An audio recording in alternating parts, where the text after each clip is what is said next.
Hello, everyone.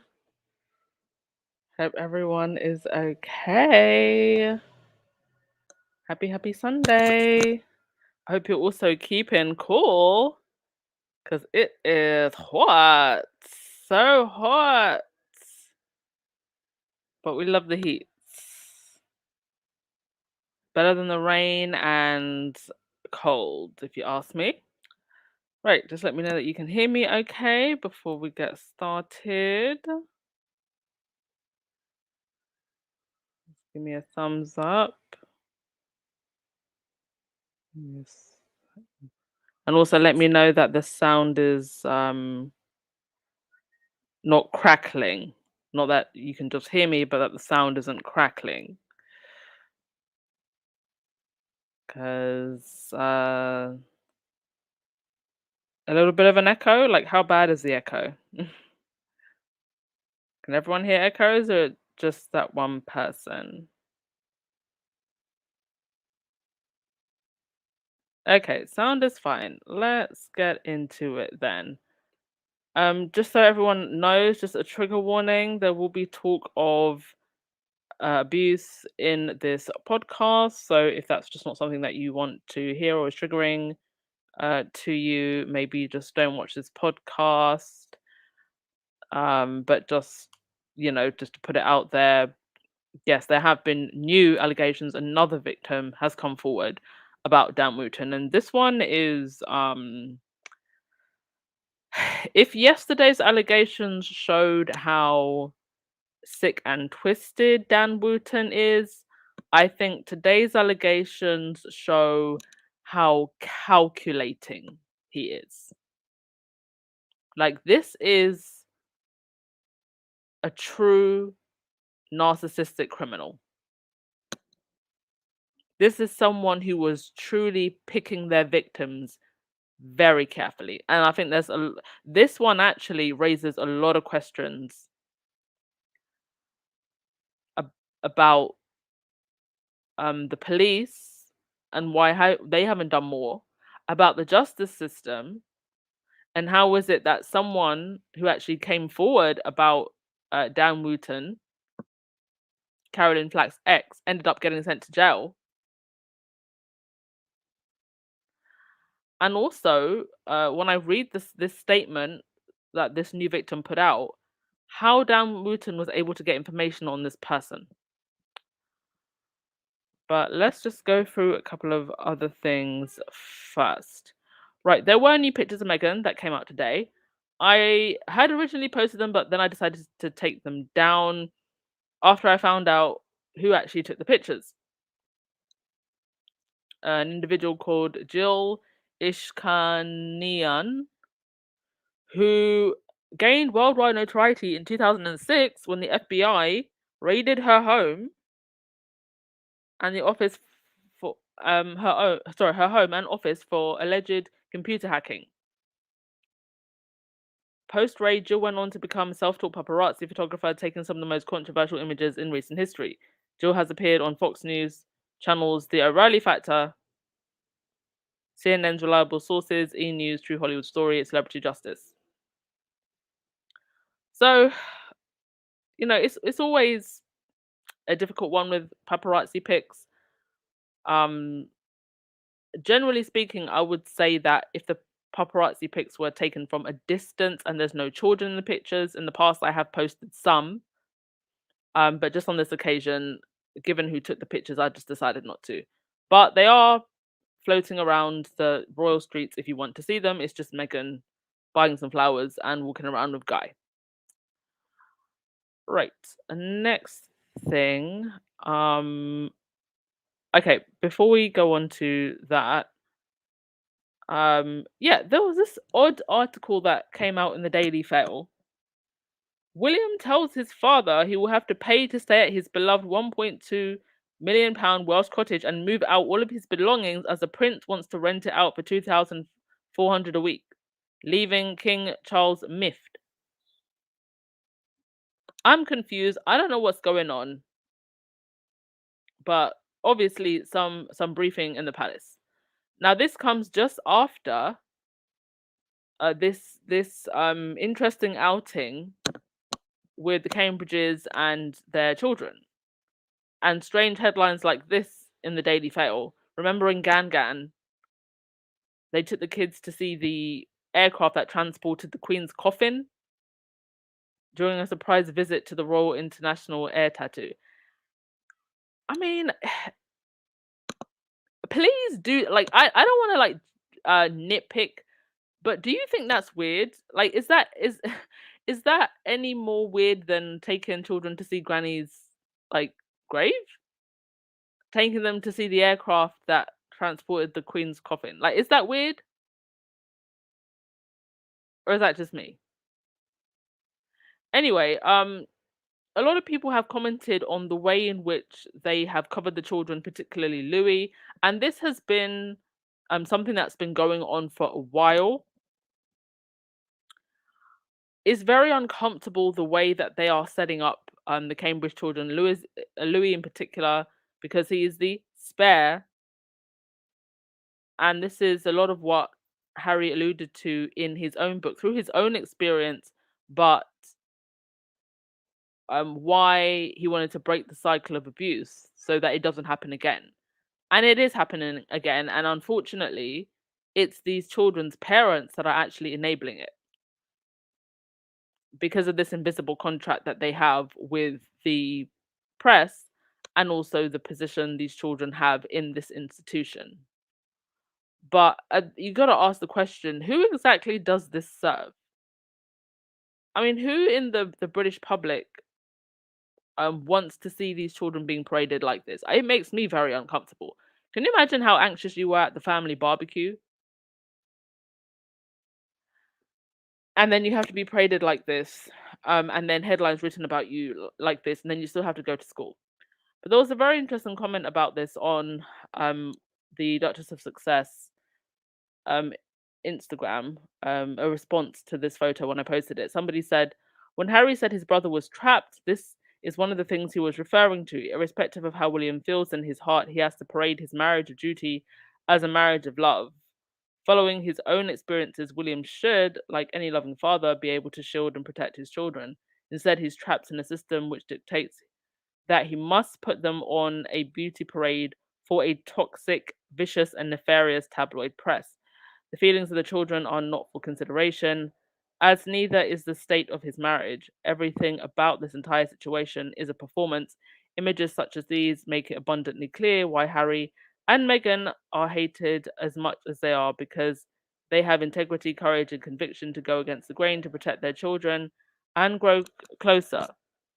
And also because the press just aren't going to be making the money like they would of the Sussex children. Um, and let's be honest, there's probably a much higher price on the Sussex children's heads than there are the Wellses, which is another huge problem that needs to be addressed when it comes to the press and these royal children.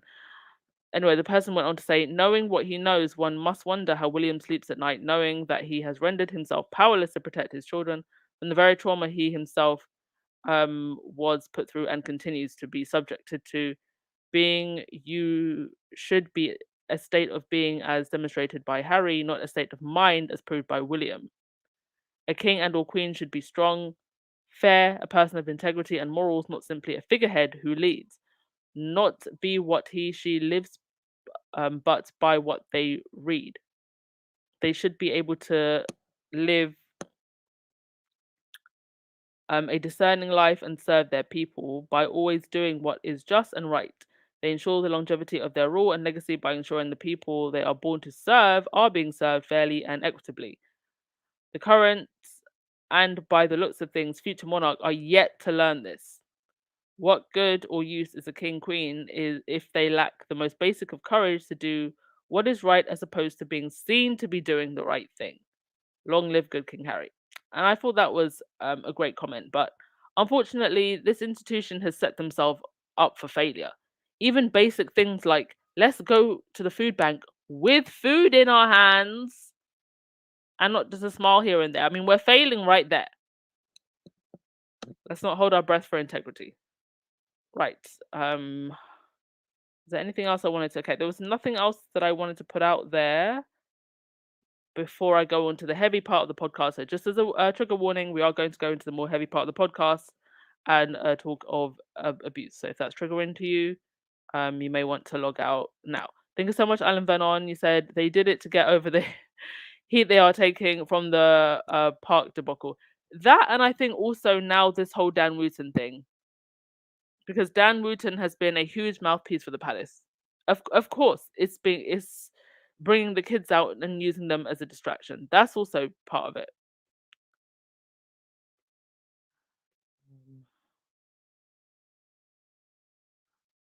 So, yeah, thank you so much, Alan. Let's see what else you're saying. Vivica said they only drag them out once their paid to play playground stuff went wrong. I think it was actually more the Dan Wooten thing. Well, it could have been both, but it's definitely giving let's bring out the kids to distract. Okay, next thing, Dan Wooten. Now, Dan Wooten is, as per a tweet put out by GB News yesterday, scheduled to come in on Monday, tomorrow. That's what they've said. And I don't know if he's going to make it now. Because yet another person has come out with pretty shocking allegations and they're not backing down. Oh, Joe Blogs, that was your comment. Oh, I didn't realize. Do you have a different do you have a different username? Well, thank you so much for your comment because I thought it was very brilliantly put. Okay, let's go on to this. So this is a gentleman called Kevin Sutherland, and oh, actually, before we get onto it, give me one sec, folks. There's something I have to do on the back end. Give me a moment. Do apologize.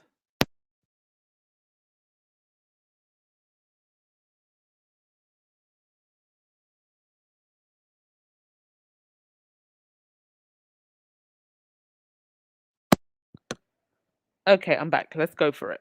So this is a gentleman called Kevin Sutherland, and he tweeted this. He said, Dan Wooten is a dangerous predator who drugged and aggressively armed me. Details below. This is his reckoning. So this is what he had to say about what happened to him when he encountered Dan Wooten. He said, Sunday the 9th of November 2014 is a date that changed my life forever. This was the day I attended the MTV Music Awards in Glasgow. It was an evening that should have had forever lasting great memories of a really enjoyable night, but that was not to be. That was the night I met Dan Wooten. That was the night he first met the person he already knew, myself. At that point in my life, I was working as an escort, something I genuinely had to do at that moment in time to survive. And the agony of that and having to disclose this is incredibly painful because I know exactly how that is viewed by certain judgmental people out there. This can easily be seen as a quick way to try and instantly discredit someone. This man drugged and aggressively armed me in the most degrading way, calling me a worthless piece of ish. I want to make it clear that Dan came to my hotel room door and used his knowledge to gain entry into my room. Dan knew a lot about me on this chance encounter. We had never met before that night, although he had very briefly seen me in the lift going up to my room hours before. So Dan somehow knows this guy and yet they've never met. Um, okay. Oh, I lost my trail of reading there. Okay, so he goes on to say he had done his homework on all well-established escorts at this time, which was very clear to me in the conversation that took place. This was not a booking and there was no exchange of money. I made it clear to Dan that I was on a personal night out and I was not here to do that. He knew things about my past.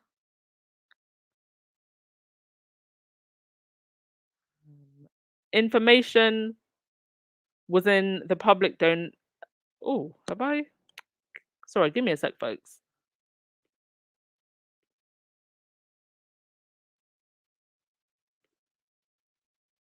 Okay, some of the information was in the public domain, some of the details were not.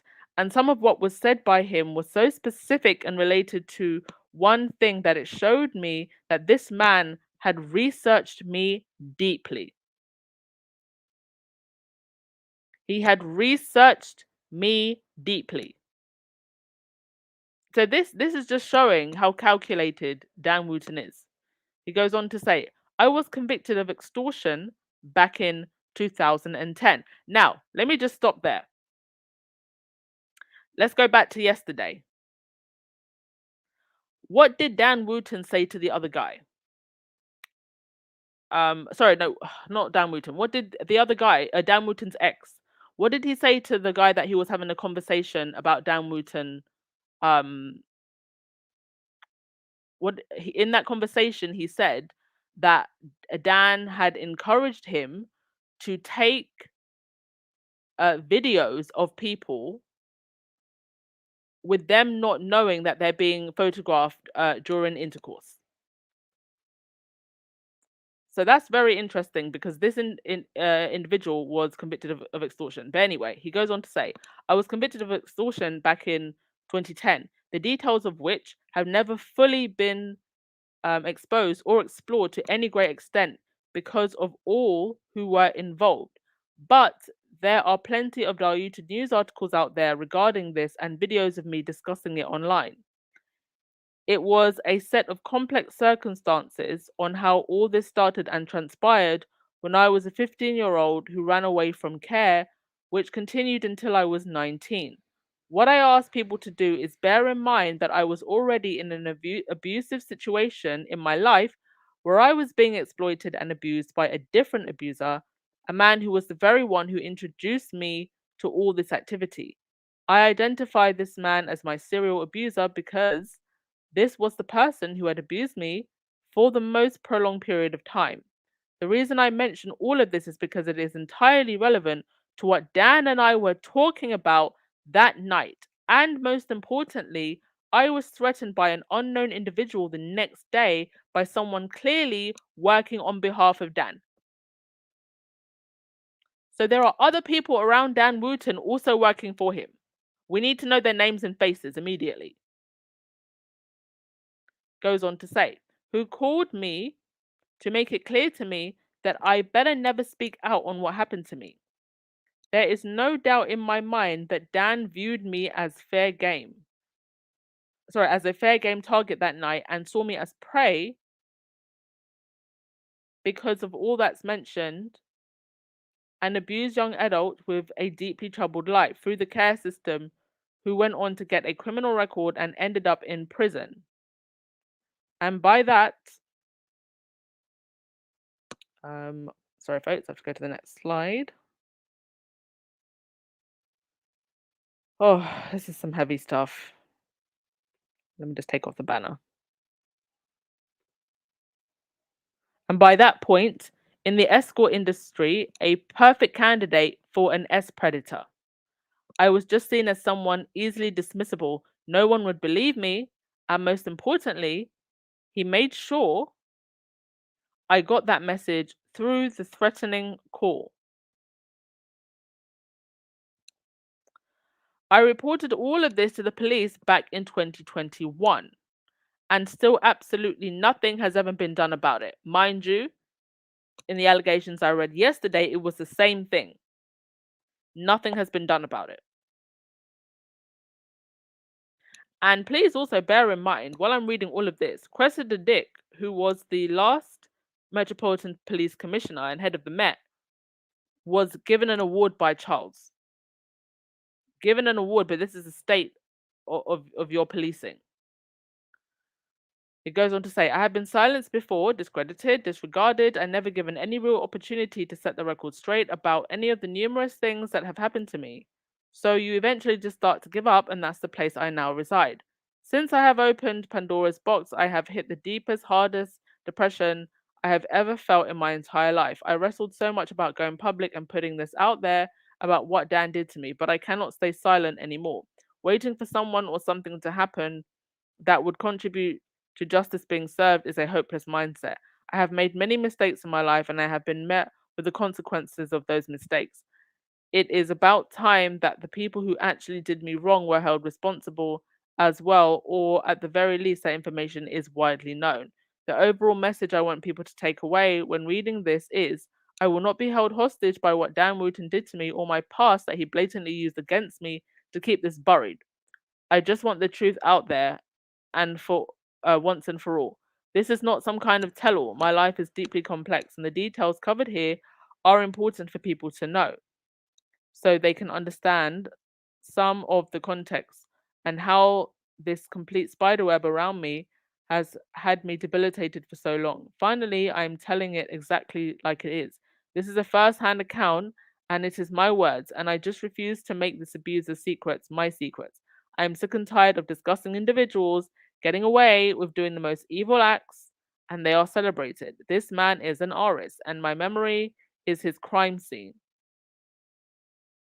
I was there, it happened to me, and I know the full impact this has had. I pray that everyone who has been hurt by this vicious, vile man eventually finds some kind of healing. Writing this was beyond painful. Kevin Sutherland. And let me first of all just say to Mr. Sutherland, thank you for coming forward.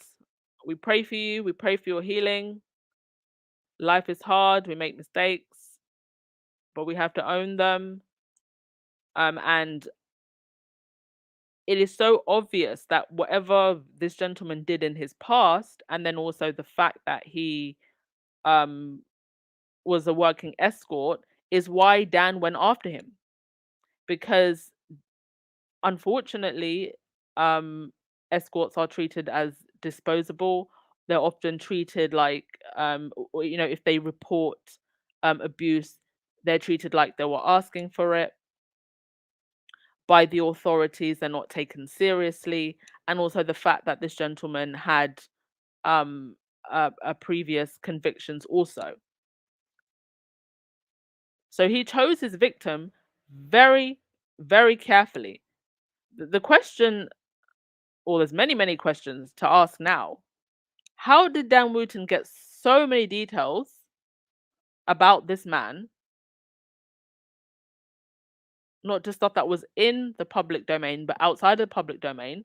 Mind you, Dan has been involved in or it's alleged that he has been involved in some blagging and possibly information gathering in nefarious ways. He worked at the Sun, so it wouldn't surprise me.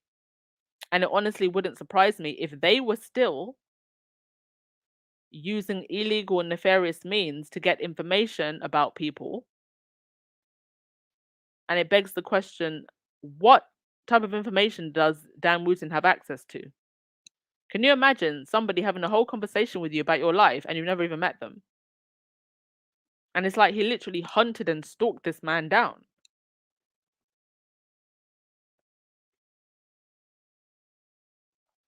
And I 100% believe this. Like there's absolutely no way this man is making this up. And just hats off to him for being brave enough to come forward. Now the question is, are more people going to come forward? Because if Dan Wooten picks his victims this carefully, he's obviously picking people who are vulnerable and who can easily be dismissed because people are quick to judge. But I hope anyone who's listening to this, if you are a victim, whatever someone does in the past, even if it's bad, it doesn't take away from the fact that you can still be a victim. Somebody can be a criminal and a victim at the same time. And don't let that stop you coming forward and telling your story. Because you could save someone else. You could help someone else, and you could help us get this man behind bars. He is clearly a very, very dangerous man.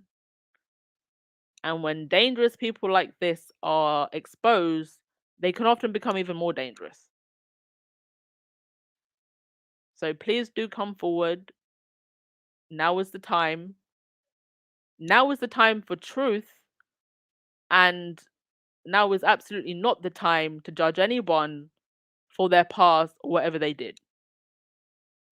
And anyone that tries to use any victim's past to discredit them, shame on them.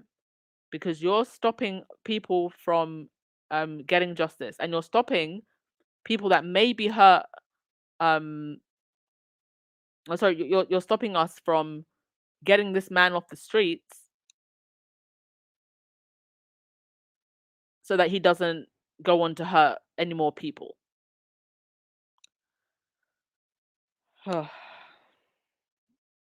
What do you even say to this? It's truly vile. And goodness knows how many more victims are out there.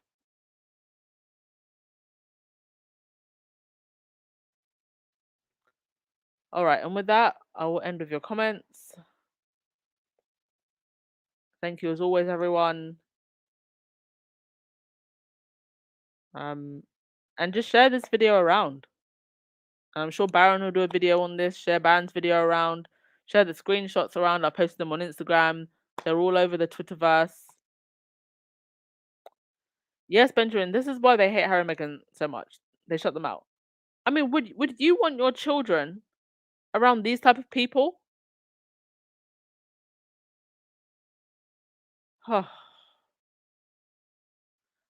Now you know why Harry has another 800 pages of spare. And as Harry so rightly called Dan Wootton, he's a sad little man.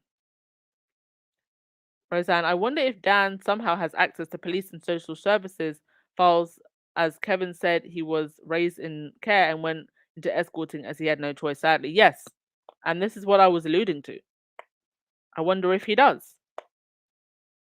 Because how would he know so much about someone you've never met? Oh,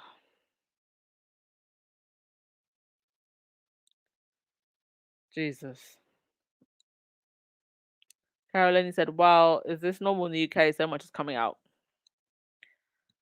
Sadly, I actually think it is.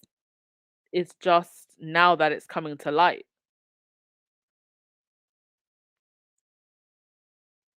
I mean, what a really damn Wooten. What what went on in this man's life? Well, what has to go on in someone's life that they can end up just being such a disgusting human being?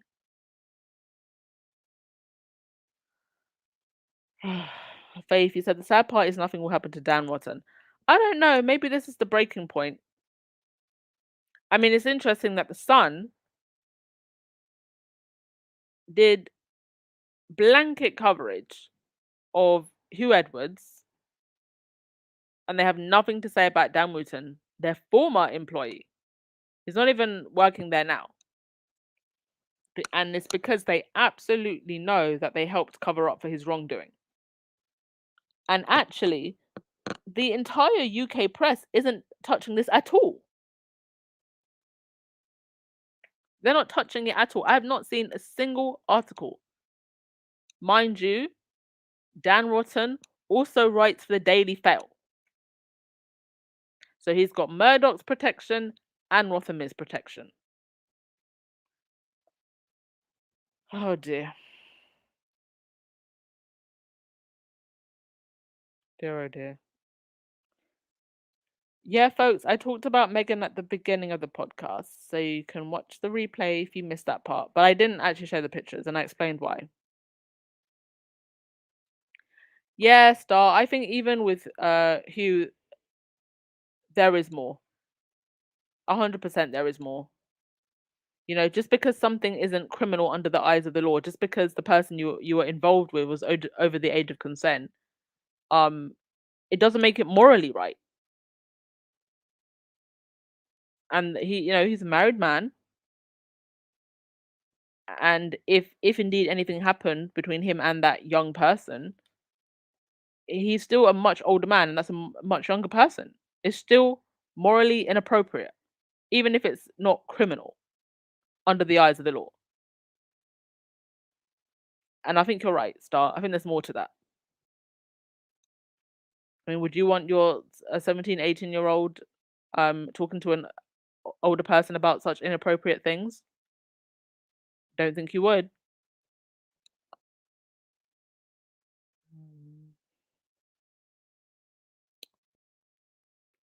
A little Mac. I think the Sun talked about the BBC guy because Murdoch wants the BBC gone. Yeah, possibly. But I mean, between the BBC and the Rupert Murdoch's tabloids, I mean, two sides of the same coin, nah? Two sides of the same coin. I can't remember what her name was, but there was a scandal back in the day. I think maybe in the 80s, might be the 90s. There was a model who was, I think she was only 16 years old or something, and they had her pose topless in the sun. And they literally, I might actually find this and show this to you. They literally played on the fact that she was missing her GCSEs, which is the the exams that the young people stood at that age. And I think the headline was that like Sam misses her O levels, and they had the picture of her with the topless. This is a 16-year-old. So pot calling the kettle black. Don't throw stones when you live in a glass house. And there's got to be some journalists out there that would be willing to jump on this story. And did I not say on this podcast some time ago that the British press and the tabloid rats would become the story? I think I've been saying this like pretty much since I started this podcast. Yeah, exactly, Osmith. Imbalance of power. Old man, young person. It's grooming.